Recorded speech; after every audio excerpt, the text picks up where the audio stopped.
no 95.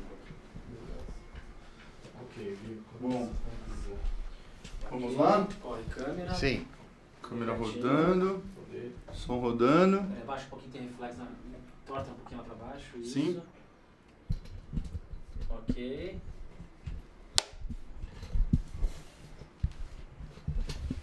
Bom, antes de você começar, acho que a falar das suas anotações, das memórias, eu queria, aquele dia no seu parabéns, aquele material que infelizmente foi perdido, mas na hora de você cortar o bolo, eu queria ver se você lembra o que você falou pra mim, que aquela hora quando você falou foi o que me marcou muito, assim, que eu falei, nossa, eu preciso... Infelizmente eu não me lembro. Você cortou o bolo. Sei. Não, tava esperando a faca para vir o bolo, a faca para Sim. fazer o pedido, né? Dos 90 anos. Ah. Aí você me viu ali do lado com a câmera. Você falou, Guilherme, eu tava pensando assim, um dia fazer uma coisa simples, assim, gravar, pode ser com som. Ah, ou eu comentei. Comentei, Pois não. Eu queria falar um pouco das memórias do meu pai. Certo. Eu queria entender mais, assim, o porquê das memórias do seu pai. Por que você, naquele momento, você... Certo. Eu explico.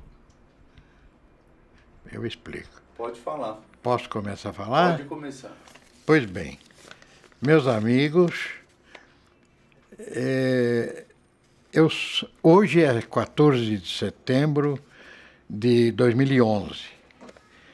E eu sou o Melich Golodny, com 90 anos, logo fazendo daqui 10 dias, 91. Isso para me apresentar, né? Para quem não sabe. Bem,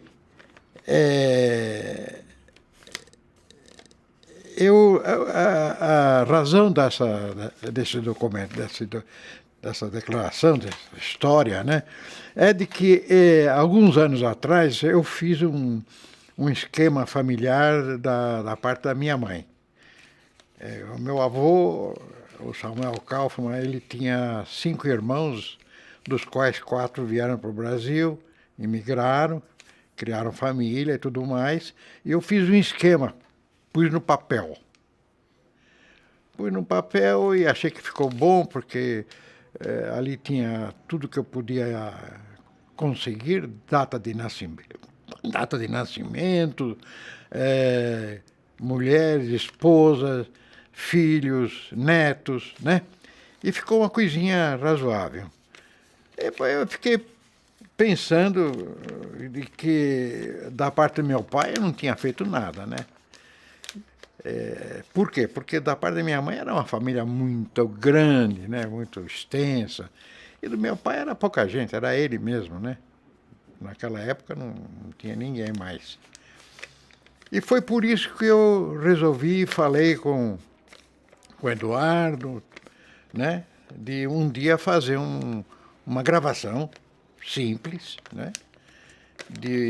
Eu imaginei num CD, né? Só falando, né? E da vida do meu pai. A vida dele, como é que ele veio, tal e coisa. E é por isso que nós estamos aqui justamente, né? Verdade? Bem, deixa eu ver aqui, se eu estou perdendo aqui. Bem, então vamos começar da história do meu pai, ok? Você posso pedir uma coisa, tio? Como o microfone está em cima de você, Sei. quando você mexe no papel, esse barulhinho, talvez ele faça um ruído mais do que o normal.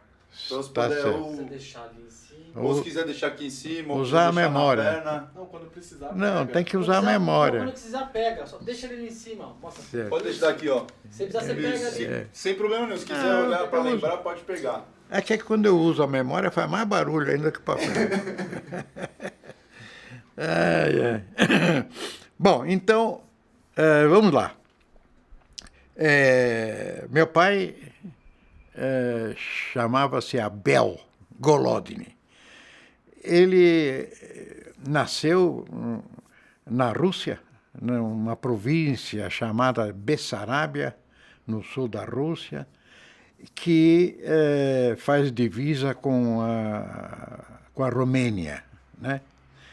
Bem, ele era o caçulo da família dele. O pai chamava-se Marcos, ou Mordecai, e a mãe Sara.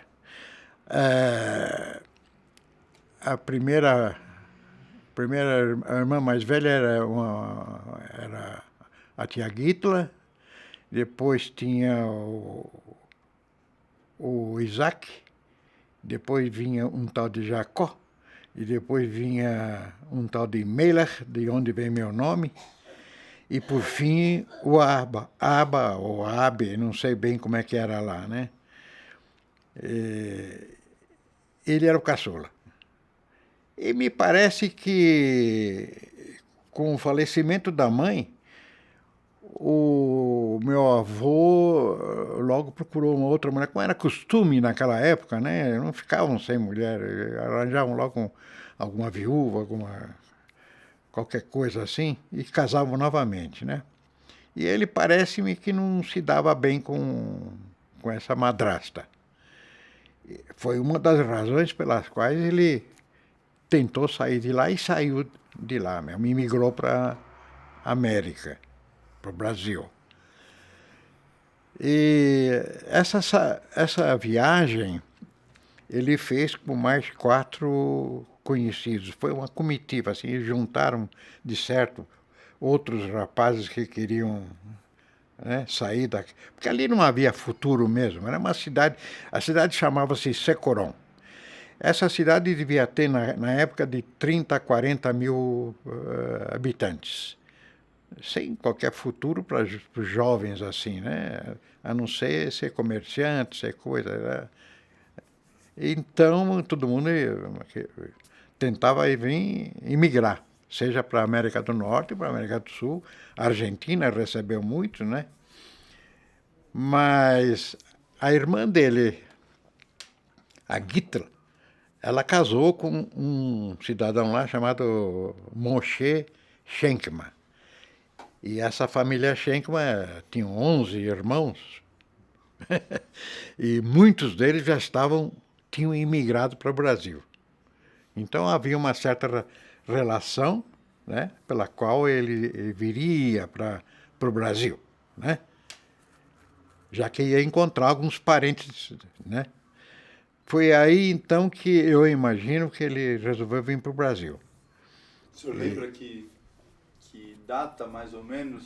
Sim, foi 1912, final de 1912, a viagem. Quando ele decidiu, não posso saber, mas eu imagino que os preparativos da família para os rapazes que iam eram bastante complicados, né? Porque, em primeiro lugar, precisavam uma autorização da autoridade comissário lá, do governo russo, né, para se afastar da área em que viviam, porque havia restrições, né, para o afastamento de um jovem, principalmente de 18 anos, né, que ia cair no exército logo, né, provável ou não, certo, né. E o exército lá, se não me engano, era de 3 a 5 anos. Então todo mundo fugia. Inclusive tinha gente que se mutilava para não entrar fazer parte do exército, né? Principalmente judeus, né? Eles não queriam, não tinham o menor interesse em entrar para o exército, fazer o serviço militar. Bem, aí então eles se preparavam com dinheiro e usavam uma trilha que saía de Secoron e ia até um porto, né? De qualquer direção, eu não sei, né? Mas no caso dele, os 4 saíram e foram até Hamburgo. E lá já tudo preparado, com passagem, com despesas pagas, pessoas que abrigavam ele na viagem, né? eu imagino que era tudo já conhecido, sabiam já, né? Outros já tinham feito, né? E eu acho que foi assim que ele iniciou a viagem, né? E ele me contou uma vez que, apesar do documento que eu tenho aqui uma cópia dele, original, aliás, é o único documento que ele tinha. Ele não tinha passaporte propriamente, era uma autorização para sair deve ter custado alguma coisa, né? Dinheiro, para obter do comissário lá a autorização de um jovem de 18 anos sair viajar. E nesse documento, inclusive, a autoridade permite que ele se afaste da área, mas marca uma data de regresso, sabe? Já imaginando que ele poderia escapar, né? Bom, ele e os 4 saíram. Assim mesmo, ele me contou que logo tinha um rio ali perto, e acho que era a fronteira, né? Tinha um guarda lá. E a primeira coisa que eles fizeram foi subornar o guarda para poder passar uma ponte, né? E viajar. Então o guarda já estava combinado, saiu do posto dele, foi no rio dar uma urinada. Enquanto isso, eles passaram tranquilamente e iniciaram a viagem. Parece-me que eles pararam em Cracóvia, numa casa de alguém que já estava esperando. De lá pegaram um trem e foram direto até Hamburgo. E lá já tinham passagens também compradas, não sei como que faziam isso, né? Mas com certeza já era coisa conhecida, né? E lá em Hamburgo eles se dirigiram para o navio. O navio estava atracado, eu tenho a cópia da passagem dele, né? Era um navio que ia para Buenos Aires, mas está lá carimbado Rio de Janeiro, bem grande, quer dizer que ele já estava destinado para vir para o Rio de Janeiro. Ele veio, então, embarcaram. Ele me contou uma vez que, quando chegaram lá, perto do navio, e os 5, né? Eles se apresentaram e o comandante lá, o capitão, não sei quem lá, falou: "Ah, sim, vocês..." Olhou para eles e disse: "Vocês entram por lá, naquela rampa ali, e lá vai estar uma pessoa para atender vocês", né? Então eles foram e chegaram lá e encontraram um alemão lá. E o alemão disse: "Todo mundo vai tomar banho, senão não janta." E foi assim que eles iniciaram a viagem. Imagina do jeito que eles estavam, né? Meio caipirada lá de uma zona rural da Rússia, né? Bem, enfim. E foi assim que a viagem se iniciou. Ele, evidentemente, teve que tomar banho, né? Para comer. E assim veio. Eu não tenho mais detalhes assim da viagem, porque meu pai não era de falar muito, né? Não tinha prazer em contar essas coisas, né? Eu arranquei muita coisa dele assim na marra mesmo. Então, a viagem, ele desceu no Rio de Janeiro em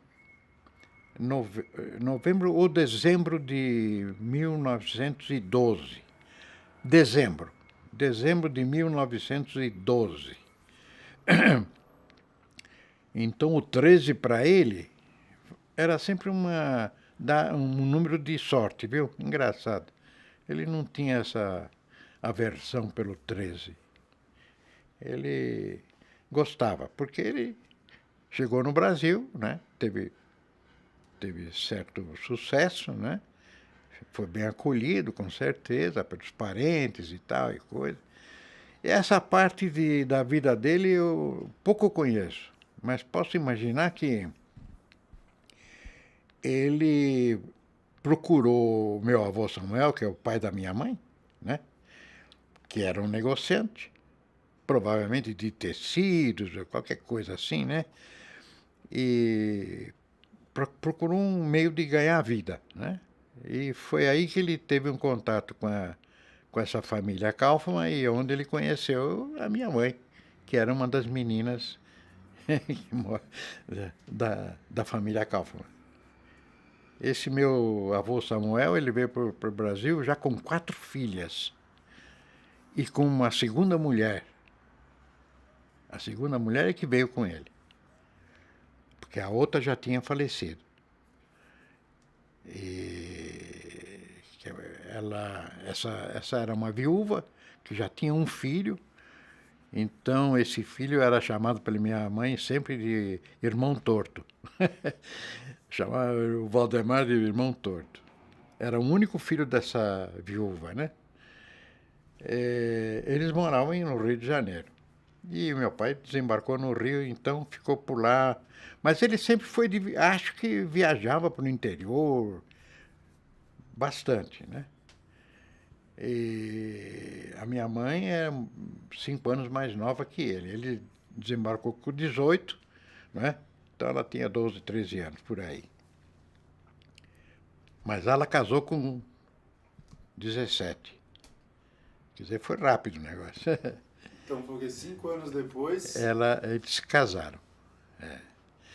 Se casaram, aí vai uma história interessante. Eles se casaram aqui em São Paulo, porque ela tinha as 4 irmãs, primeiras filhas do Samuel,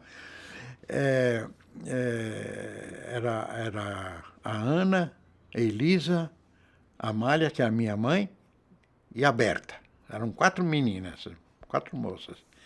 Como a minha mãe começou a namorar o meu pai e já que eu ia marcar um casamento, diz a história, minha mãe que conta, hein? Contava, não sei se era fofoca ou não, mas diz que a tia Elisa, a irmã mais velha, não permitiu que ela se casasse no Rio, porque o negócio tinha que ser sempre assim, né?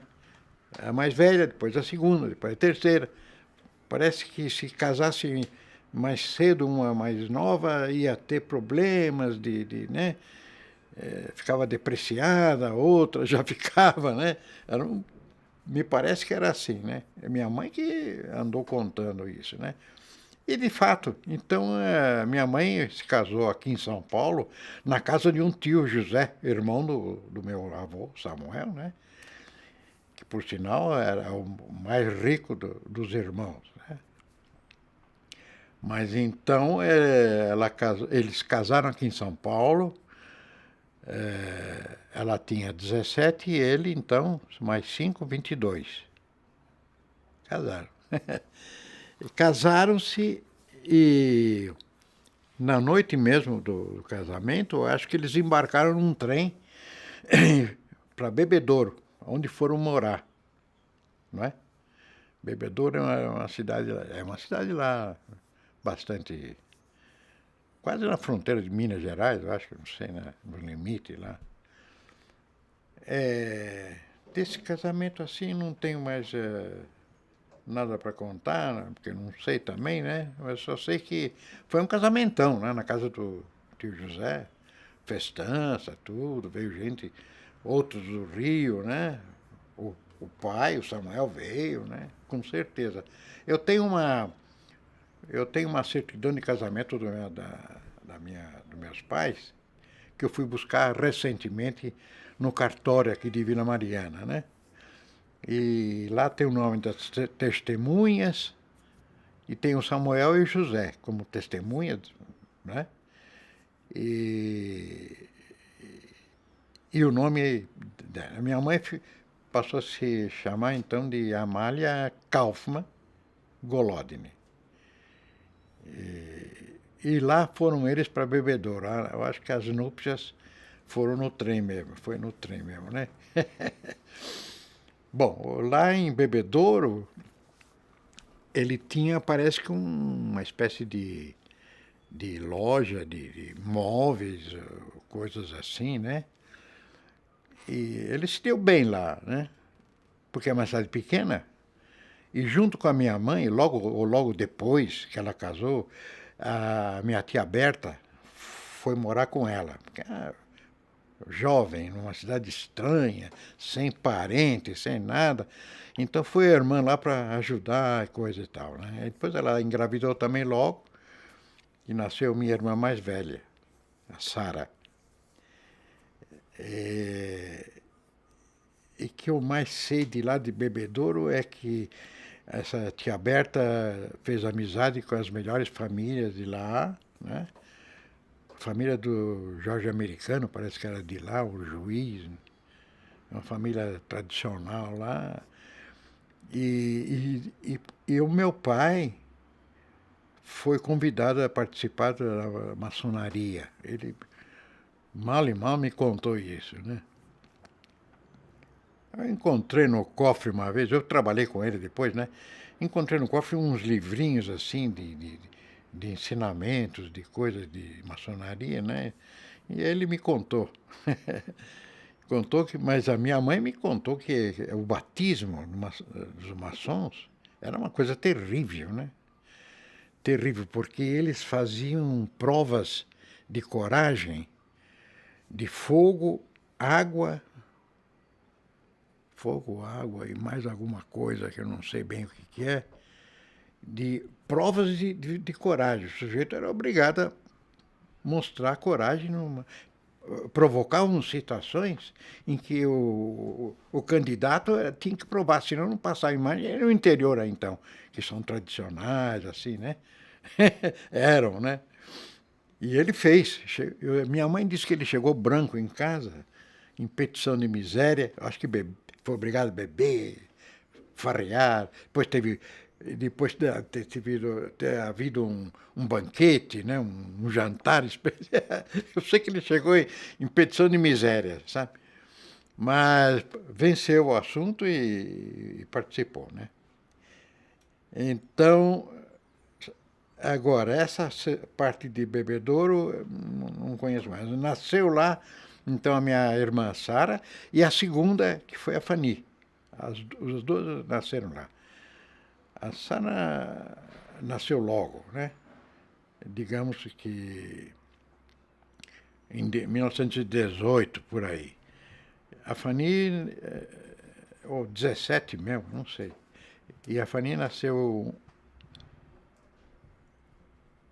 um ano depois. Aí então eles resolveram, o meu pai resolveu voltar para São Paulo, porque lá achou que não tinha futuro, qualquer coisa assim, e veio para cá. Veio para cá, sei que foram morar numa casinha ali na Rua Três Rios, né? Foi onde eu nasci, em 1920, no dia 24 de setembro. Muito bem.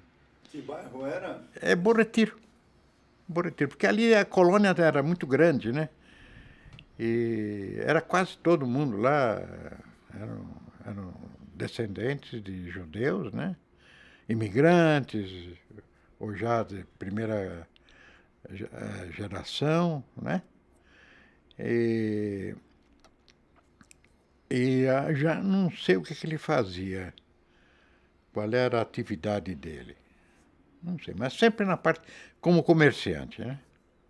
Tinha muita questão de... Ali já tinha tecidos nessa época? O que movimentava? Era mais indústrias? Eu mas eu acho que eram lojas variadas de comércio, né? Ainda continuavam vindo muita gente? Ou nessa época... Eu imagino que sim. A imigração continuava, né? Sem dúvida, sem dúvida. Teve períodos críticos, como, por exemplo, quando o Hitler assumiu o governo da Alemanha em 1933, e logo depois ele fez uma política de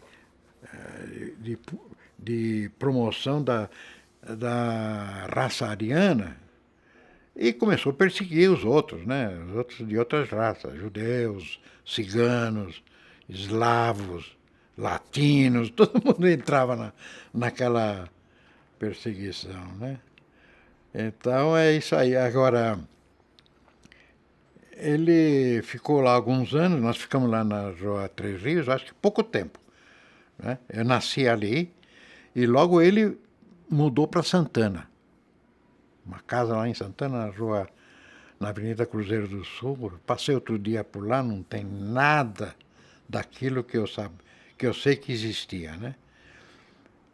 Passava o trenzinho da Cantareira, em frente assim, no meio da avenida, e logo adiante entrava na estação de Santana. E pegava a Rua Preto Pujol e ia embora lá para... Bom, para Jaçanã, com certeza. E moramos lá algum tempo. Meu pai já viajava muito. Ele ia vender as coisas dele no interior, né? Ele ia para a cidade, lugar, procurava as famílias mais importantes e fazia seus negócios, né? Eu sei que um dia ele esteve em Ribeirão Preto e ele voltou guiando um carro, um Fordinho daquele modelo T, né? Que chama, né? Aquele pretinho. Primeiro? Aqueles primeiros, né? Não tinha câmbio. O negócio era... Chamava-se bigode, porque atrás do volante tinha duas hastes. Eu não sei que um era acelerador, o outro não sei o quê. Não entendia bem. Ele mexia naquele negócio lá. Câmbio, sei lá o que era aquilo lá. E o carro dele, ele veio de carro de lá. Quantos anos você tinha? Bom, nós saímos dali, eu já tinha 4 anos. 3 ou 4 anos. Porque na Revolução de 24, São Paulo foi bombardeada, né, pelos legalistas e também por revoltosos. Era uma confusão terrível aqui, né? Chovia bala de canhão aqui em todo lugar, né? E o pessoal, então, fugia. Quem podia, fugia. E nós fomos de carro, metemos todo mundo dentro de um carro e fomos lá para uma cidade chamada, lá para o interior de São Paulo, que se chama Descalvado, eu acho. Se não me engano, é esse.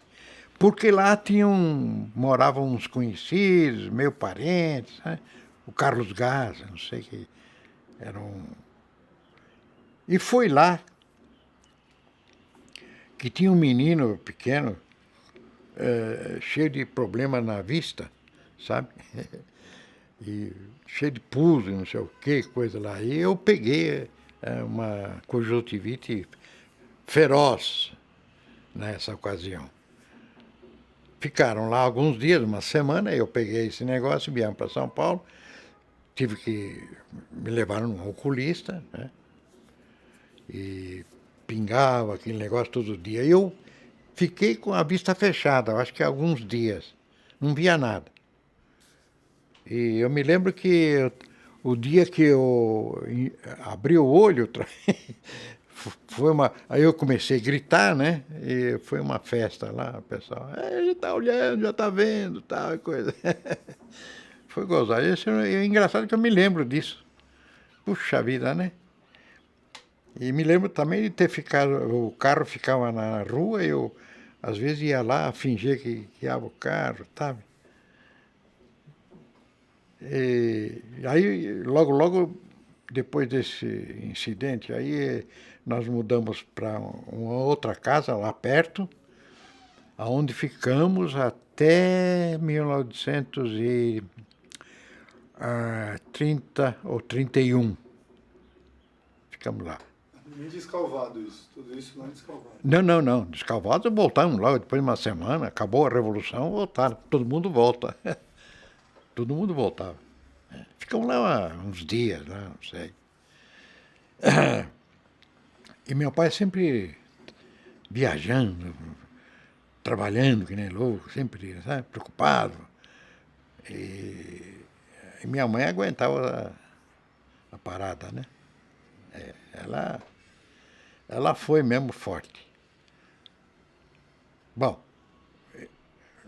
fomos para a Rua Conselheiro Saraiva, número 15, naquela época. Moramos lá até mais ou menos 30. E depois ele construiu uma casa na mesma rua, mais adiante, em frente da Cruzeiro do Sul.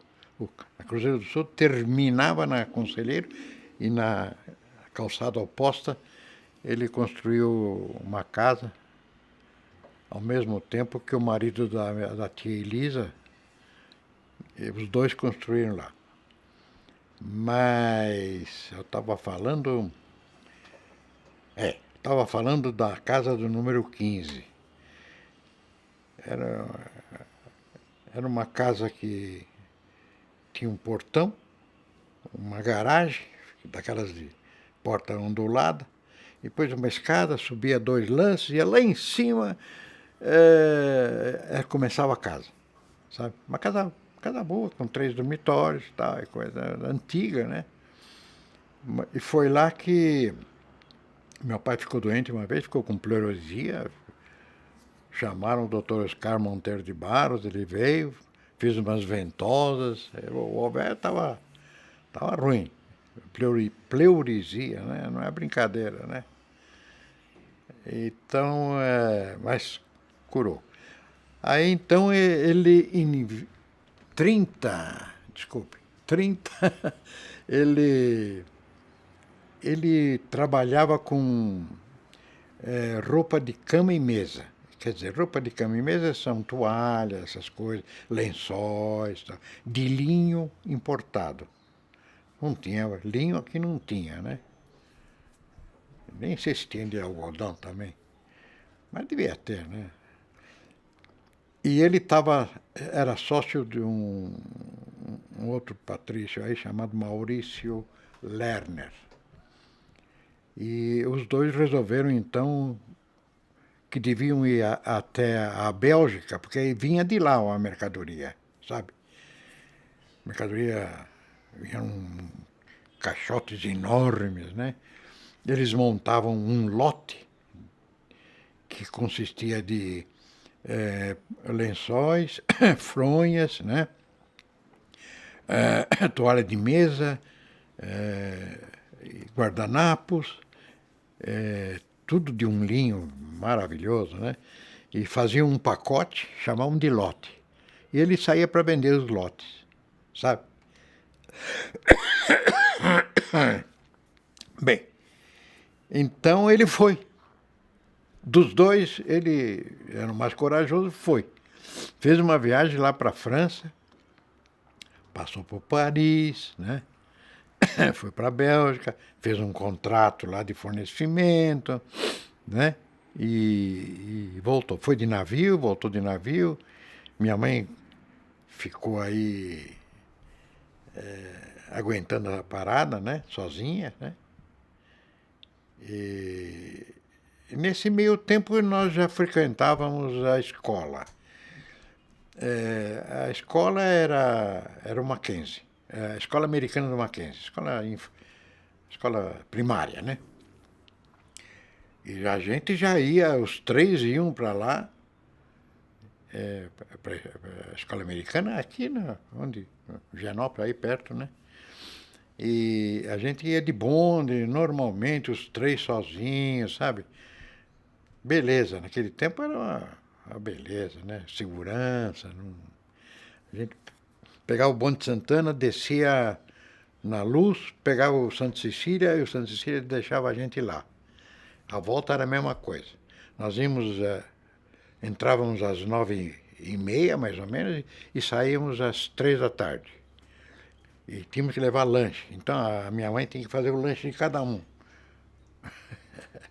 Era uma vida, viu? O lanche, aposto, você não esquece o que era. O lanche era sempre um sanduíche, ou de bife, ou de queijo, ou de ovo. E ao lado vinha uma maçã. Invariavelmente uma maçã. Eu fiquei com ódio da maçã, viu? Vou te contar que passei muitos anos sem comer maçã por causa disso. Tinha ódio, eu não gostava daquilo. Não sei porquê. Bom, lá então, aí então ele foi, voltou, e logo depois ele desmanchou a sociedade. Se desmanchou a sociedade, brigou, acho que com aquele outro lá, não sei. Ele não contava muitas coisas, sabe? Só sei uma coisa, importantíssima para mim. Um dia, uma noite, estava ele sentado lá, lendo jornal, minha mãe disse, olha, veja os boletins das crianças. E ele pegou o boletim, o meu, por exemplo, ele viu das meninas, e pegou o meu e disse, olhou, e estava escrito lá, o meu nome era Emílio Golodini. Já vou explicar por quê. Mas ele falou, pegou a caneta dele, o lápis, não sei, pegou, riscou Emílio e disse, seu nome não é Emílio, seu nome é Melich. Eu queria morrer, né? Foi um choque para mim extraordinário. Aquilo lá ficou pesando na minha vida até o fim. Agora não, né? Agora eu não me ligo mais para isso. Mas durante toda a minha vida escolar foi tremenda, uma situação ruim mesmo. E escreveu lá, e aí eu fiquei sabendo que meu nome não era Emílio. Mas como eu nasci com esse nome, minha mãe me chamava de Melinho, sabe? Melinho. Os parentes, os vizinhos, achavam que era Emilinho. Aí ficou Emílio. E eu não sabia de nada, fiquei nessa. Você acredita uma coisa dessa? Absurdo, né? Pois é. Naquela noite foi, acho que a primeira vez, então, que você descobriu que seu nome... Exatamente. Eu já devia ter 7 ou 8 anos, por aí. Foi tremendo, viu? Fiquei com vergonha, não queria, sabe? Bom, deixa lá. Ele era muito jovem, meu pai, né? E não era ainda familiarizado com o país, né? Ele não era muito assimilado até essa época, né? E mantinha os costumes assim de ir lá, sabe? Nomes. Os nomes não eram normais, conhecidos, né? A minha irmã mais velha ficou com o nome da mãe dele, Sara. A segunda ficou com o nome da mãe da minha mãe, também falecida, Fanny. E ele deu o nome de Meller porque o irmão dele, que chamava-se Meller, tinha morrido cedo de tuberculose. Naquele tempo se morria de tuberculose. O que hoje é AIDS, naquele tempo era tuberculose. Todo mundo morria de tuberculose. Era uma praga, uma dificuldade. E esse irmão dele, inclusive, foi mandado para a Itália, ficou lá uns meses, 6 meses, voltou e morreu. Então ele, em homenagem, quis me dar o nome do irmão. Eu acho que ele tinha boa relação com eles, né? Com ele. Ele não pensou 2 vezes o que significava um nome assim tão difícil, né? Para uma criança, né? Que vai na escola e tal. Agora, com o tempo, ele mudou, é lógico. Não sei se ele se arrependeu ou não, mas... Mas eu acho que sim, né? Ele ficou brasileiro, ficou naturalizado. Para viajar para a Europa, em 30, ele foi obrigado a se naturalizar, porque senão ele já a política tinha mudado, ele não poderia voltar para cá como estrangeiro. Haveria alguma dificuldade. Então ele conseguiu um título de brasileiro por naturalização, né? Não era como depois ficou, né? Por título declaratório. Brasileiro por título declaratório. Era o título, era a maneira que ele... E depois ficou naturalizado, né? O título da pessoa que adquire a cidadania brasileira, né? Mas naquele tempo, isso me lembro perfeitamente. E conseguiu. Lá tinha um vizinho lá que era advogado, não sei o quê, tal. Conseguiu. Aí ele pôde viajar para a Europa. em 1930. Aí depois, mais tarde, né, ele se naturalizou, mudou para a naturalização, minha mãe também se naturalizou, aí as coisas mudaram, né, já estamos mais familiarizados aqui com o país, tinham se adaptado, era tudo diferente, né, tudo diferente. Bom, estou me alongando? Não. Tinham outras famílias na mesma... Vocês querem tomar uma água? Tudo certo? Tinham outras famílias... Você quer ir no banheiro, tomar uma água? Não quero nada. Tinha outras famílias nessa mesma época que você via que era a mesma... Parecida com a história de vocês? Ah, sim. Quase todas sim. eram assim? Todas. Os da geração do meu pai e da minha mãe, todos imigrantes, né? Era tudo a mesma coisa. Tudo a mesma coisa. Os filhos têm que estudar. Lá em casa, nessa época, quando ele foi para a Europa, em 1930, já tinha piano. Tinha um piano lá em casa. A gente estudava. Quem era meu professor era o meu primo Arthur. Arthur, ele era filho do Elias, irmão do meu avô, né? Elias. Morava em São Paulo. E o Arthur, filho dele, estudava música e regência. Então eu acho que eu fui o primeiro aluno de piano. Eu e o meu primo Zé também estudavam, né? Preocupação com a educação sempre foi muito importante na nossa raça, vai? Entre os judeus, né? Isso é. Os judeus, quando se mudavam para algum lugar, a primeira coisa que eles faziam é que tinha que ter 10 pessoas, homens adultos para rezar, para formar um minhe, chama-se minhe. Uma reza tem que ter 10 adultos judeus. Não pode ser de outro, não. E a segunda coisa que eles faziam, então eles procuravam se juntar, né? Para rezar todo dia, sei lá. E a segunda coisa que eles faziam é abrir uma escola para as crianças serem alfabetizadas, estudar tudo, a parte judaica, né? A história judaica e tal, a língua. Né? Saber rezar é importante, tem que saber. Mesmo porque com os 13 anos a gente faz aquela cerimônia e tal, fica homem, né? Fica adulto, né? Então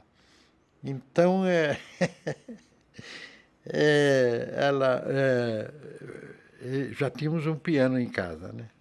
Bom, enfim, ele construiu a casa perto. Eu sei que em 1932 eu já estava na Casa Nova. É o que nós chamávamos, né? Casa Nova. E 32, já estava com 12 anos, portanto, né?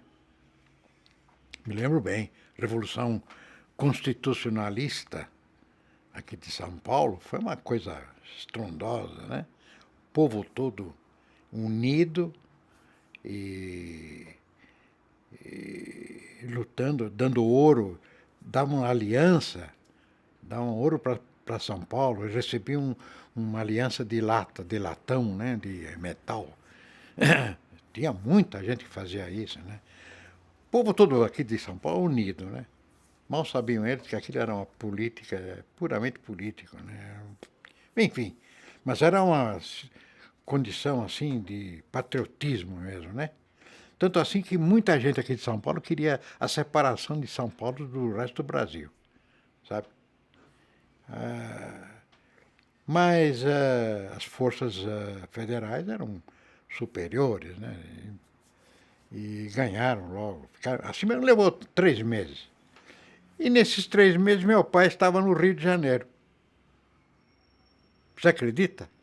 Porque ele viajava para lá, para cá. Ele já estava trabalhando com laranja, exportação de laranja. Naquele tempo não se exportava suco, se exportava laranja. Então ele tinha comprado uma máquina grande aqui em Pirassununga e começou com laranja de São Paulo, que durante o inverno, vamos dizer assim, né? A safra, laranja Bahia. Naquele tempo era laranja Bahia. E no Rio era laranja pera do Rio. Era no verão todo. E eu sei dizer que ele estava lá no Rio, ficou no Rio. Não sei porquê, se era por causa disso ou não. Ele ficou no Rio e não podia voltar para cá. E nós ficamos sozinhos aqui. Minha mãe teve que aguentar tudo. Inclusive dinheiro. Tem que pedir dinheiro pro cunhado lá, não sei quem. Puxa vida. Quanto tempo ele ficou? Ficou 2 meses e meio. Só no fim um pouco antes do fim da Revolução, da coisa é que ele conseguiu chegar aqui. Todos os paulistas que estavam no Rio, arranjaram um navio, eu acho que era o Custódio, não sei o que era aquele. O navio veio até Santos. Os que moravam em São Paulo, paulistas, estavam lá no Rio, conseguiram da Marinha que trouxessem até Santos, sabe? E em Santos o capitão do porto de Santos não permitiu, achavam que eram espiões. Mandou tudo de volta, o navio voltou. E ele então tornou outra vez a falar com o pessoal da Marinha, e o pessoal da Marinha trouxeram um grupo de paulistas até o litoral norte, sabe?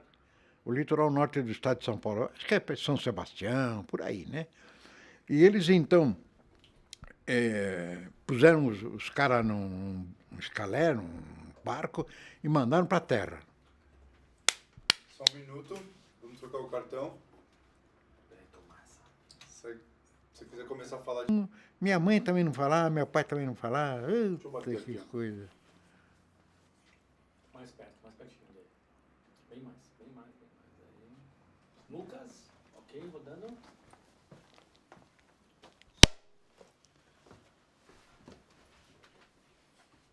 Sim, bom. Eu estava falando então da Marinha, né? De que eles voltaram para o Rio, o navio não conseguiu desembarcar em Santos, ninguém, e eles voltaram para o Rio e eles tentaram novamente na Marinha, e o almirante lá sabia, via pessoal, não tinha problema nenhum, né? Então desembarcaram eles na altura de São Sebastião. E eles chegaram lá, se apresentaram e as tropas paulistas resolveram, puseram ele num caminhão e mandaram eles para cima, acho que até São Paulo. Ou então até o Vale do Paraíba, onde pegaram um trem, alguma coisa, e vieram para São Paulo. Mas vedaram os olhos de todos eles, porque estavam desconfiados que eles eram espiões. Imagina só, né? uns caras, chefe de família, assim, né? Querendo ir voltar para casa, e o cuidado dos revolucionários paulistas, né? Tomaram cuidado de vedar os olhos. Mas não tinha nada para ver, era só a Serra do Mar ali para subir, né? Imagina. É uma coisa ridícula, mas aconteceu. Mas por que será que desconfiaram que eram... Porque estava durante a Revolução. E como eles vieram do Rio de Janeiro, era do inimigo, não é? Então, eles achavam que ele podia ser uma espionagem, alguma coisa assim, né? Não tinha nada para ver lá, não tinha nada. Não tinha estabelecimento militar, quartel, não tinha nada. É uma mania de fanatismo, né?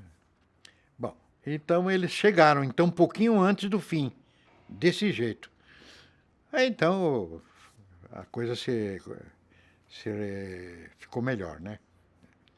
Agora, voltando ao assunto da laranja,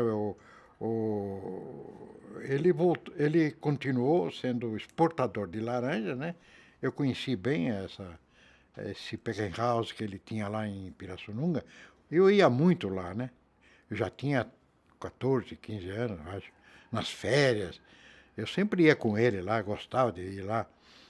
E no Rio também tinha uma outra sede lá, que era alugada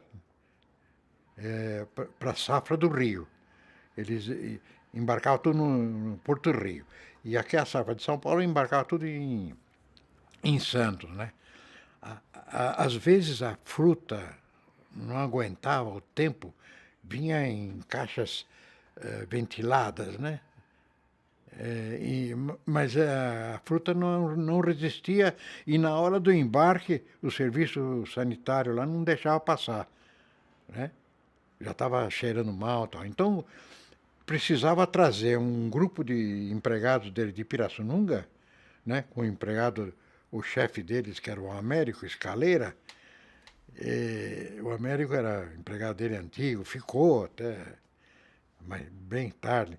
E ele, então, tinha que trazer a turma, descer para Santos, fazer uma seleção da mercadoria, né? E embarcar só a parte boa. Imagina o trabalho que dava, né? E ele, muitas vezes, uma vez eu desci com ele de noite, eu me lembro que era de noite, descemos de carro para verificar lá o que tinha acontecido, uma coisa tinha acontecido. E nós descemos, naquele tempo era a estrada de Santos antiga, né? Você conheceu, não sei se conheceram, quem é antigo conheceu a Serra do Mar, né? A Serra do Mar, antiga, era estreitinha, tinha 2 vias, caminhão passava, às vezes na curva tinha que esperar de passar para poder passar, conseguir viagem. Não, o negócio... O velho foi lá de noite para discutir lá com não sei com quem, e voltamos para casa de noite. Barbaridade. Era uma coisa atribulada, mas ele gostava muito, ele era tirado, né? Meu pai era... Bem, então nós estamos na Revolução Constitucionalista, né? Daí para diante, a situação internacional piorou muito e estourou a guerra. Mas um pouco antes da guerra, nessa década de 30, muito judeu conseguiu fugir, né?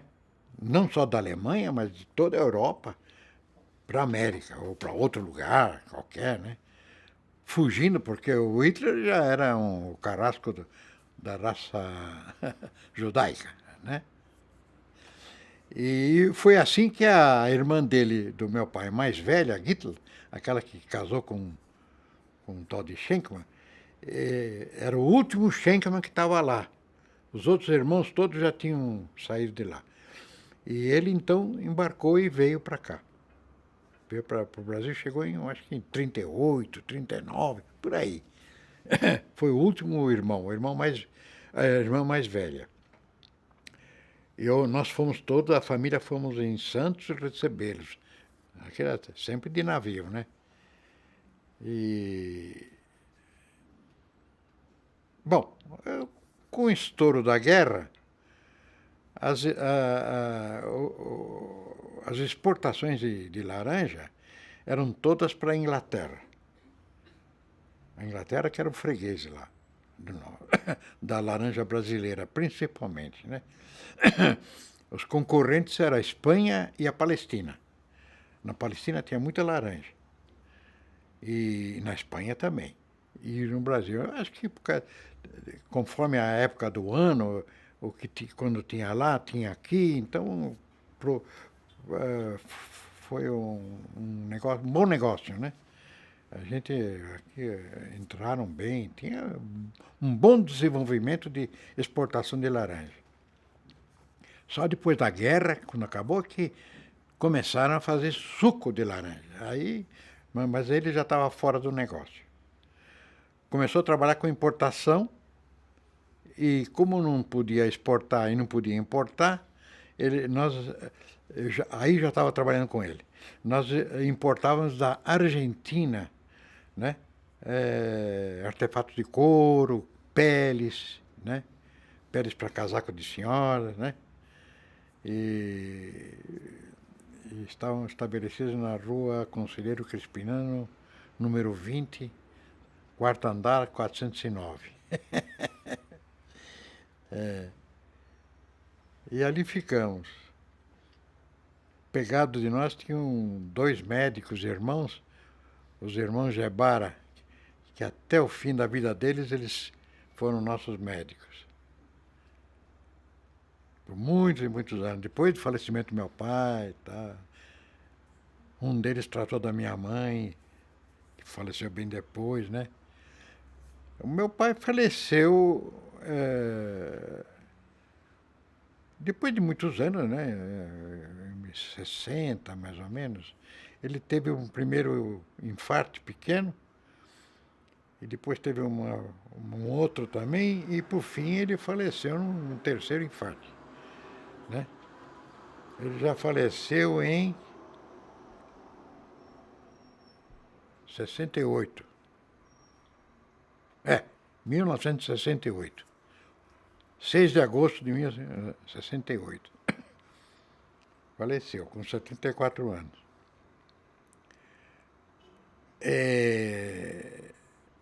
Aí, então, liquidamos todo o negócio dele, né? Você ainda estava trabalhando com ele, né? Eu estava trabalhando com ele, nós dois trabalhávamos. Eu aprendi muita coisa com ele. E aí liquidamos tudo, né? Ele faleceu, eu passei a trabalhar como vendedor de não sei o que lá, trabalhei com meu cunhado, de plástico. Bem, mas a história é dele. E depois, alguns anos depois, a minha irmã mais velha, que não se casou, ficou solteira, ela teve também um câncer e faleceu também. No ano de 73, se eu não me engano. E minha mãe ficou até 85, 84. Minha mãe aguentou firme. Também faleceu. E depois é que faleceu a minha irmã Fanny.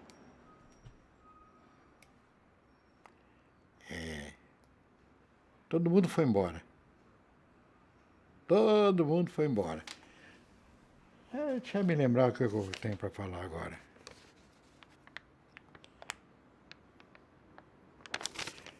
Eu já falei do meu nome, né? Por que eu me chamo... Me chamaram... Ainda tenho parentes que me chamam de Emílio. E porque eu fiquei mico, porque de Emílio, quando eu tinha mais ou menos 8 anos, a minha irmã, a sua mãe, a Fanny, ela me chamava de Milo. Não sei por que ela... E o Bernardo, o meu primo, falou, é Mico e tal. E ficou Mico, viu? E ficou Mico até hoje. Tem gente que nem sabe meu nome. Meu nome real mesmo, né? Foi mal. Mas isso me trouxe muita preocupação, muita coisa durante o ginásio, né? Onde eu fui, eu ia, tinha que ter problema de nome. Mas isso agora, depois de velho, viu? Não sei por que as coisas mudaram, as pessoas recebem nome esquisito assim, com mais tranquilidade, sem espanto, sem nada, né? Para deixar a pessoa. De maneira que eu me acostumei também. Eu, durante eu tinha já 21 anos, mais ou menos 22, o meu primo, o Zé, filho da tia Elisa, era da minha idade mais ou menos, ele era advogado. Mas antes de se formar, o nome dele é mesma coisa, o pai dele pôs o nome dele de Iosef, com Y, sabe? Iosef. Ele não aguentou, né? Ele estava estudando direito, ele falou, pô, com esse nome aqui não vai dar, né? Então, ele tentou e conseguiu, com um juiz, ele já estava formado. Eu acho que ele já estava formado. Ele conseguiu, explicando as coisas direitinho, né? Uma coisa que é dificílima, é mudar o nome próprio da pessoa. Você consegue mudar o nome do clã, o sobrenome, com mais facilidade do que trocar o nome, primeiro nome, porque é indivíduo. O clã você muda, mas o indivíduo, não, pela lei, é muito difícil, né? E ele conseguiu, até por curiosidade, no estado de São Paulo tinha uma seção chamada Notas Forenses. Notícias assim de advocacia, de coisa, né? E nas notas forenses do Estado saiu uma notinha comentando esse fato, e dizendo, pela extravagância, né? Era muito difícil, mas ele conseguiu comentar no jornal Estado de São Paulo. Ele ficou todo satisfeito, né? Mas disse que foi muito difícil conseguir do juiz uma aprovação da troca de nome. Ele mudou para José, né? O que era natural. E Joseph é José mesmo, né? E eu então quase resolvi, falei com ele. Falei, você quer me mudar meu nome? Ele tirou o corpo, disse, é muito difícil, você não imagina como é que é isso e tal, coisa. Mas eu disse, eu não quero mudar meu nome, eu quero acrescentar Emílio. Emílio Meli Chigolodi, né? Porque eu tinha documento, eu tinha negócio do, como é que chama? O boletim da escola, Emílio Golodi, lá do Mackenzie, da escola americana. Você imagina? Eu guardei aquilo tudo, eu acho que ainda deve ter aí. Mas depois, eu não sei porquê, ou porque precisava de dinheiro, qualquer coisa assim, eu desisti, viu? E passou mais uns 20, 30 anos, aí eu me habituei e agora estou feliz. Ficou assim mesmo. Quem quiser que aguente. Meu nome é Melich. É isso aí. Pelo que eu me lembro, o que eu tenho para contar do meu pai e da minha vida, assim, mais ou menos, é isso aí. Mas por que você acha que naquela noite seu pai resolveu, na hora que olhou o boletim, resolveu falar para você? Porque ele não sabia. Ele ou esqueceu, ou achava que não tinha muita importância, né? Sabe que judeu sempre tem 2 nomes, ou 3.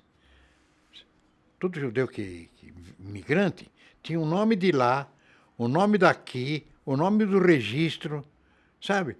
Era sempre confusão.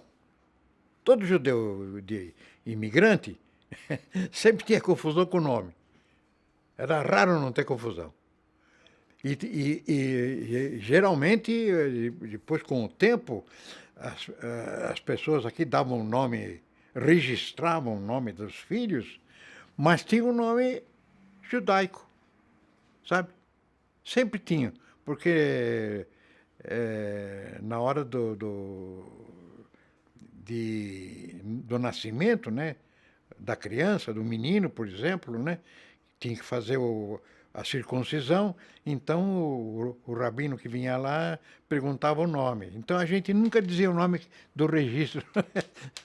Eles diziam sempre o nome do avô falecido, que tem que ser nome de avô de pessoa falecida, não pode ser de gente viva, né? Então, geralmente, os pais já tinham falecido, então... por exemplo,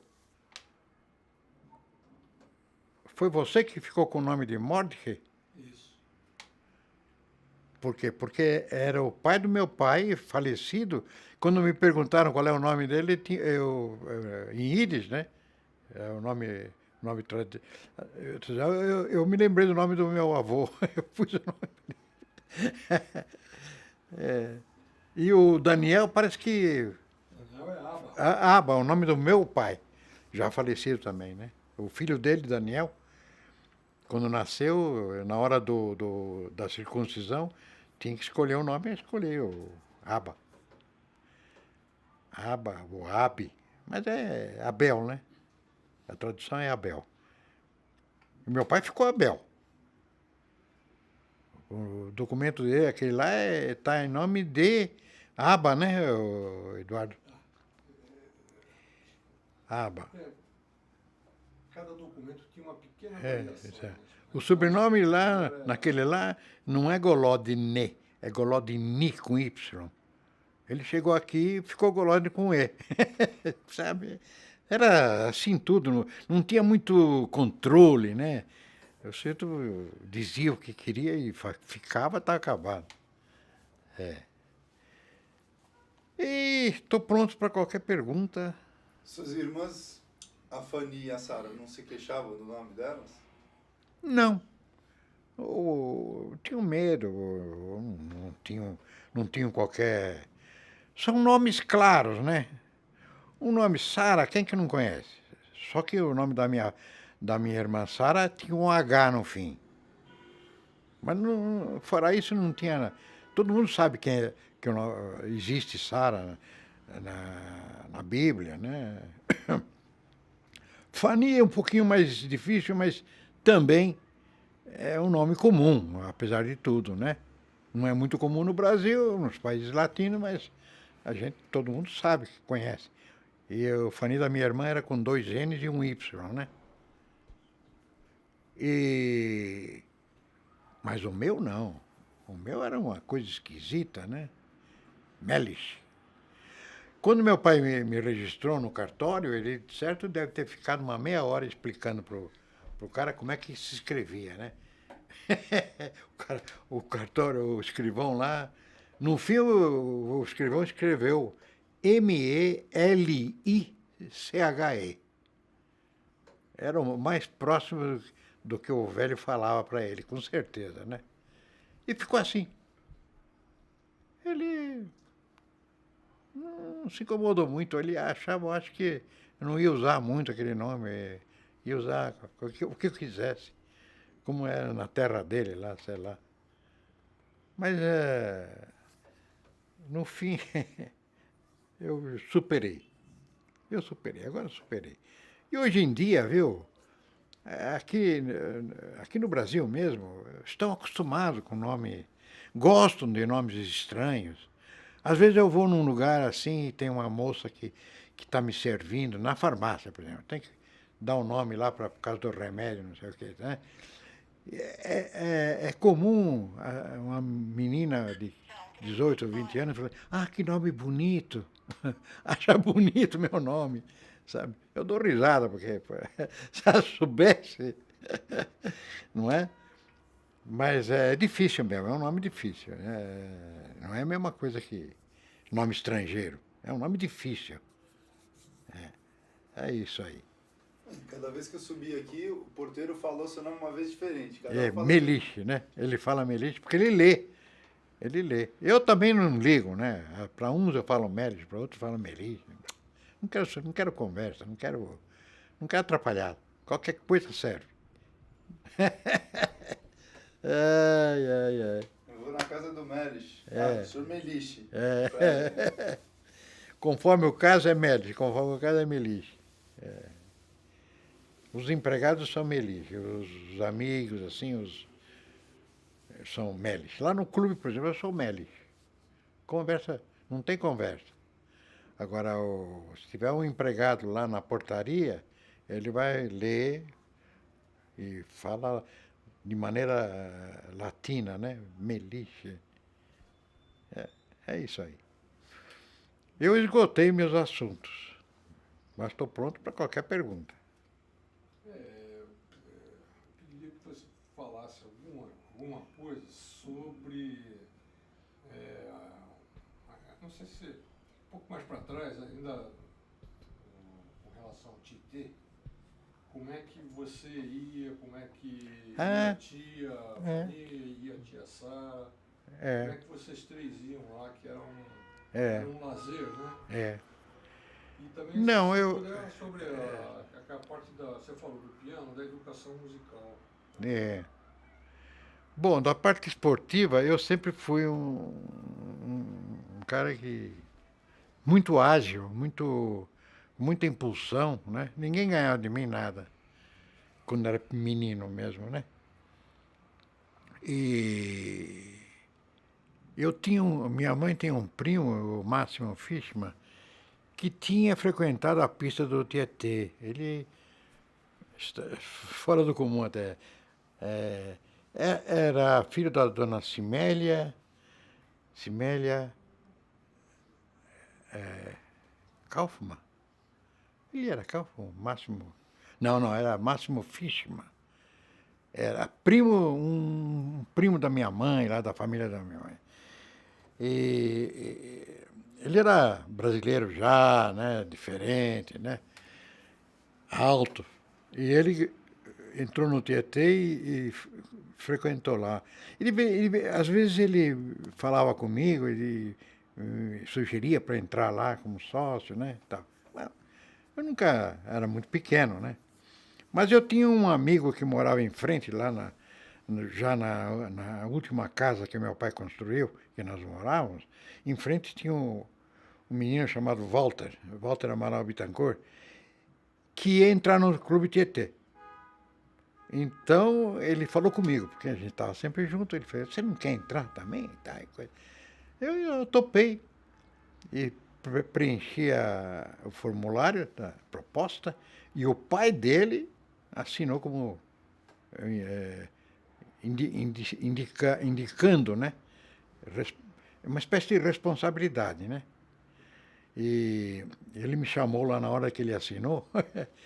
Ele olhou para mim assim e disse: olha a minha responsabilidade, hein? Eu vou assinar a sua proposta para entrar no TIR. Veja lá. Tá brincando, exatamente, com toda certeza, né?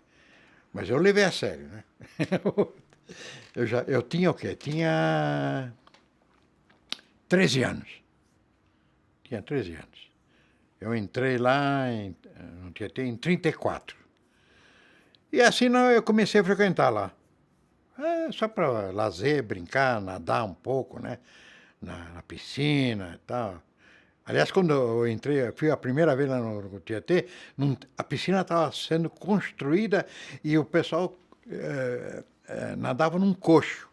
O coxo é uma piscina de madeira vazada, flutuando no rio, sabe? De alguma forma, presa com 2 cordas na margem, em formato de piscina mesmo, com passadiço assim em volta, né? Todo mundo nadava ali, sabe? Quem não sabia nadar, né? Os que sabiam iam no rio, iam até o Espera lá do outro lado do rio, voltavam, né? A primeira vez que eu fui lá, caí no coxo também.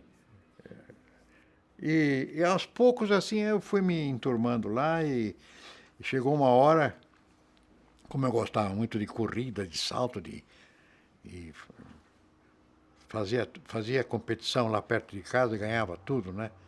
Então, a molecada fazia eles competirem. Eles não queriam, mas a gente fazia, né? Porque sabia que ia ganhar. Então, eu fazia. Aí, então, fui direto pro atletismo, sabe? Fui direto para o atletismo, me apresentei lá para um cara lá, que era técnico, e aos pouquinhos comecei a praticar, e no fim fui como é que se chama? Militante de atletismo, né?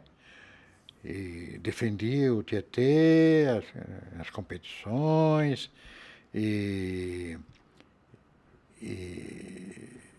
da Federação Paulista de Atletismo, né? Já uma coisa oficial mesmo, né? Nessa época, eu tive a sorte de que os meus companheiros do clube ficaram com a idade um pouco maior e abandonaram, né? Os corredores de 100 metros, né? Tinha uns lá diversos bons, né? Que eram muito bons, aliás, muito bons, né? E eles pararam, e então, quando eu entrei, eu cheguei a ser o melhor do clube na prova de 100 metros, sabe? E competi 1 ou 2 anos lá, depois também parece que tinha que estudar, ou não sei, uma coisa assim, a gente vai abandonando, né? Mas foi um período muito bom para mim, né? De afirmação pessoal, sabe? Muito, muito importante. Agora, quando eu entrei no clube, as minhas irmãs entraram no Espéria. Não sei por quê. Não sei por quê, porque o Espéria é em frente do Tietê. Elas queriam praticar natação e foram entrar no Espéria. E agora, isso por quê? Porque onde eu morava, antes dessa casa, na casa anterior, na Conselho Saial número 15, 2 casas adiante morou a Maria Lenk. Não sei se vocês conhecem a Maria Lenk ou se lembram dela, mas ela morou, ela devia ter uns 16 anos, por aí. Ela passava lá, esportiva, queimada do sol, andando como um homem. Uma maravilha, né? Ela via a minha irmã mais velha debruçada no terraço ali e começou a conversar. Então ela disse, venha nadar, não sei o quê, tá, não espere. Convenceu a minha irmã a entrar lá. As 2 entraram lá, nadaram um certo tempo lá, mas não tinham tempo, né? Não tinham disposição nem tempo. O único que ficou fui eu. E fiquei até hoje. Eu sou sócio do Tietê, portanto, de 1934 a 2011, são quantos? 76. Quem faz a conta aí? 77? 76 anos, acho.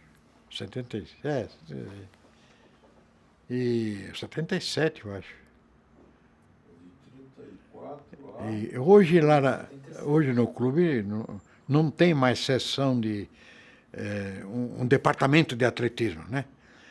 Em 75 e 76 eu fui diretor de atletismo do clube. Ainda tinha alguns atletas que eu arranjei lá, treinador, consegui um treinador bom, moderno, moço, e conseguimos alguma coisa, né?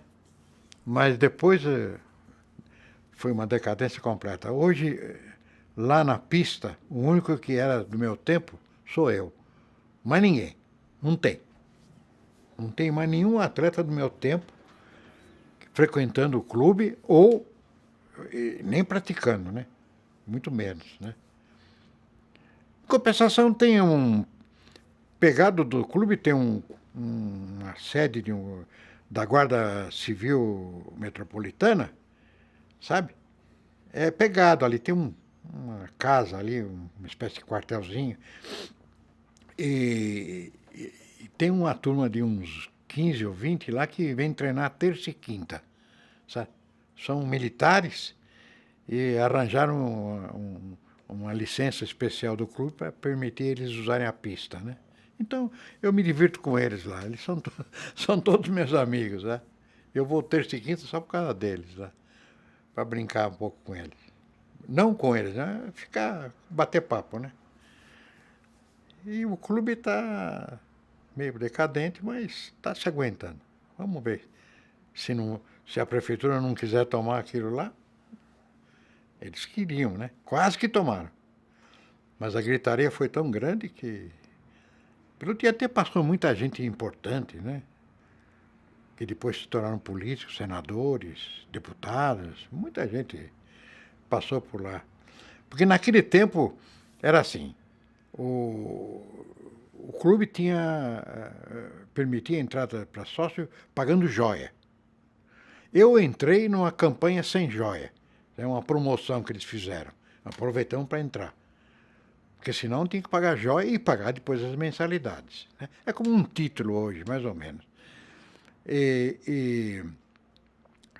Então, todo fim de ano, nas férias de fim de ano, o clube abria as portas e permitia a entrada de sócios novos sem joia. Então, aquela turma toda de estudantes da Politécnica, que era ali pertinho, né? A Politécnica era ali pertinho, não sei se você conhece, mas era ali onde tem a estação do metrô agora, como é que chama aquela lá? Tiradentes. A estação Tiradentes. E ali fica a escola Politécnica. Onde está a FAPESP agora? FATESP, não sei. Então, ali, só da Politécnica, vinham passar as férias lá uns 100 jovens, né?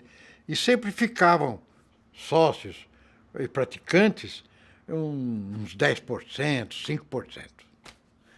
Então, era uma coisa importante isso, né? Mas que isso não tem o que falar, né? Agora, hoje, você falou que só sobrou você, mas por quê? Porque eles Porque faleceram todos? ou faleceram, ou desistiram, ou não frequentam mais. É isso aí, não tem mais nenhum. A moça, a secretária já me disse lá, não tem mais ninguém. A última vez que eu desfilei no feriado, no aniversário, eu carreguei o placar de atletismo, né? Porque lá a gente fazia desfile de aniversário por departamento esportivo, né? E o atletismo começa a letra A, então era o primeiro, né? Me foram pedir, por favor, para carregar o placar de atletismo, mas não tinha mais ninguém, era só eu. Ai, que coisa. Você vai até hoje, né? Não, agora não vou mais. Nem tem mais desfile, não tem. Porque departamentos esportivos praticamente não existem lá, né? Só tem coisa assim, tênis, natação, mas não tem militantes. Não tem militantes. Não se compete mais. O clube está assim meio por baixo, né? Mas de terça e quinta você continua indo? Se na pista? É. Ah, sim. Só vou na pista. Nem nado mais, não quero mais. Tênis eu não enxergo, sabe? Tem uma academia de coisa, mas eu não gosto muito, não. Eu vou lá para correr, andar e correr. E fazer um pouco de ginástica. Aquilo lá para mim é sagrado. Preciso mesmo. Ajudou, né, a minha saúde. Não vou dizer que foi essencial, mas o esporte, assim, ajuda. De alguma forma ajuda, né? A genética deve ser mais importante que tudo, né? Eu não creio que seja só o esporte que me fez chegar até os 90 anos com uma certa saúde, né? Mas que ajudou, deve ter ajudado, né? A vida saudável também, né? Mas a genética dos meus pais, eu acho que valeu. É isso aí. Cara, mais legal é pensar que você vai com esse... Eu não sei o quanto que esse problema de visão compromete, mas, assim, mas o ir até lá sozinho, do jeito que você consegue ir. Ainda vou. É um pouco difícil, né? Porque não enxergo. Eu perdi a visão central, a mácula, né? E enxergo pela periferia da retina. A imagem vem reta e contorna a mácula e chega lá no nervo óptico. Mas a gente perde sempre, né? O centro, o foco. Tanto assim que eu não posso ler nada, eu só posso ler isso porque são letras grandes. Eu escrevi letra grande para poder ler, né? Letra comum, assim, não dá para ler, né? E também, por causa disso, eu não consigo ler o letreiro do carro, do ônibus, sabe? Se é para pegar ônibus, eu tenho que pedir para alguém.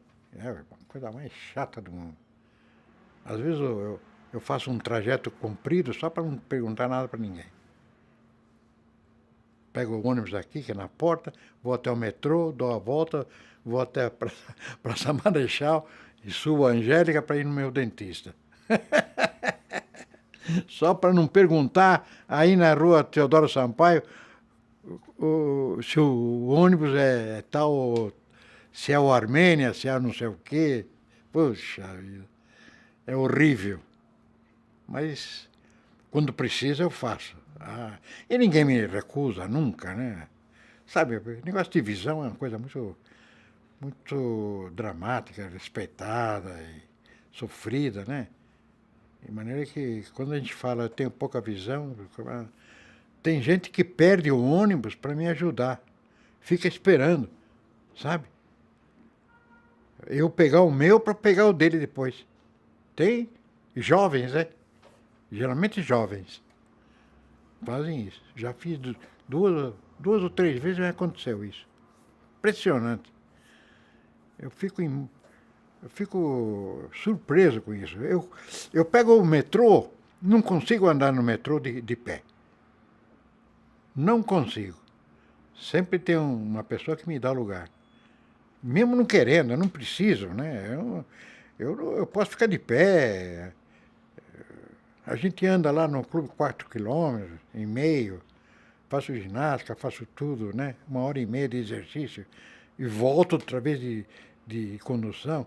Então, eu realmente não tenho necessidade de sentar, porque tô ruim, estou cansado, né? Posso aguentar perfeitamente, mas não consigo. Se o cara me oferece, eu vou aceitar. Eu, quando era jovem, muito jovem, adolescente, eu tinha vergonha eu tinha medo de oferecer, porque tinha medo que a pessoa recusasse, a pessoa recusasse pegar o meu lugar. Eu ia ficar com uma cara... Era essa meu pensamento. Coisa ridícula, né? Mas hoje não acontece isso não, porque os que me dão lugar geralmente são jovens, bem jovens. Não é de 50, 40 anos ou 30. É jovem, de 20 anos. São os que mais se preocupam com idosos. Não sei qual é a razão disso, mas, em geral, todos oferecem, né? É impressionante. Muda muito o tipo das pessoas, né? Com o tempo vai passando, muda o modismo, muda tudo, né? É isso aí. Alguém quer fazer mais perguntas? Eu estou respondendo. Se não, podemos... O Eduardo tinha falado da sua educação musical. A educação musical, eu estudei um pouco de piano lá com o meu primo, o Arthur. O Arthur era um pouco mais velho e estudou no Mackenzie, mas depois ele foi fazer música mesmo. Ele estudou com o professor Agostinho Cantu. Era um nome famoso, professor famoso aqui em São Paulo, né? São Paulo não tinha nem 1 milhão de pessoas, eu acho que era tudo pequeno aqui, né? A gente conhecia todos, né? Nessa época tinha um outro professor famoso que chamava professor Clias. Eram os dois que dominavam as pessoas os que queriam estudar, né? Então eu acho que eu fui o primeiro aluno dele. Então ele vinha em casa, me dar aula de piano. Não era grande coisa não, sabe? Meio assim, meio atrapalhado, meio... Não me concentrava, sabe? Eu sei que nós mudamos para aquela casa nova, da Rua Conselheiro Saraiva, como eu disse. Já estávamos morando lá. E eu, o dia que ele vinha dar aula era sábado. Eu estava sábado em casa... E ele vinha de tarde e eu fui brincar numa construção de 2 casas ao lado, né? Fui brincar com um amigo lá, com um carrinho de pedreiro, eles não estavam trabalhando, que era sábado de tarde. Então eu comecei a brincar lá com meus amigos, punha tijolo, andava por aqueles carros, como se fosse pedreiro, sabe? Minha mão já estava encardida, né? Aí ele chegou. Veio pela rua, me viu lá, falou, ei, vem cá. Fui lá, né? Falei, pô, deixa, vamos ter aula hoje? Vamos. Ele falou, me mostra a sua mão. Eu mostrei, né? Ele falou, hoje não vai ter aula, porque com essas mãos você não vai fazer nada. Não vai ter condição de tocar piano, né? O pouco que eu sabia, né? Eu fiquei com aquela cara assim, ele saiu andando e falou, e fala para teu pai que vai ter que pagar essa aula. E foi embora, nem chegou em casa. Mal criado também, né? E foi assim que aos poucos eu larguei, sabe? Não dava. Minha mão não dava. Minhas irmãs também pararam. A Fanny tinha que estudar, ela estudava seriamente no Ginásio de Estado. Ela teve uma professora Adelina Alves, eu acho, famosa em São Paulo, né? E ela começou a estudar piano com essa professora. Não sei porquê, foi com ela. É uma senhora já, né? Esse meu primo tinha 18 anos. Então ela chegou um dia que a professora dela pediu para falar com os pais, né? E explicou para ela, olha, se você quiser ser pianista, você tem que estudar pelo menos 6 horas por dia. E se você não... Porque ela dizia, ela ia para a aula sem preparo, né? Não tinha estudado bem. E errava, né? E a professora ficava louca da vida, né? Então ela disse, se você quiser ser pianista, você tem que estudar. Agora, você me disse que tem que estudar para a escola, o ginásio, você tem que resolver, ou faz o ginásio ou estuda piano, porque a professora era de alto nível, né? Só se ocuparia com concertistas mesmo, gente com dom especial, importante. Então, ela chegou em casa e falou discutiu lá com meus pais e tal, chegaram à conclusão de que seria mais interessante para a vida dela, né? Estudar o ginásio, fazer faculdade e tudo mais, né? Porque se ia estudar piano, não ia fazer mais nada. Estudo normais assim, não ia ter, né? Tinha que parar mesmo. Ela parou. A outra irmã mais velha não estudou muito pouco, também parou, não tinha tempo, tá, não sei. E foi assim que os 3 abandonaram, e um dia o meu pai precisava de dinheiro, vendeu o piano. E pronto. Ficou assim. Acabou a história.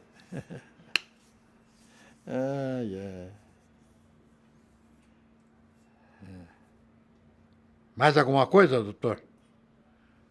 Quer saber? Não tem mais nada. Não, a gente O resto é vida. já conversamos bastante, então É uma vida assim, acho que comum. foi bem. Vida comum, né? É, vida comum. Falta de dinheiro. É isso aí. Bom, chegar aos 90 comum não é, né? Talvez. Pela antiguidade, não, né? Que ótimo. Tá bom? Acabou o cartão. Ótimo. E a bateria. Exatamente agora. É. Ó, Esperou a... Opa! Falei quanto tempo? Quase 2 horas, né? começamos quase meio-dia, acho. Um pouco antes do Tem meio-dia. uma hora e meia. Uma hora e né? meia falando. Exatamente. 1h30 exato.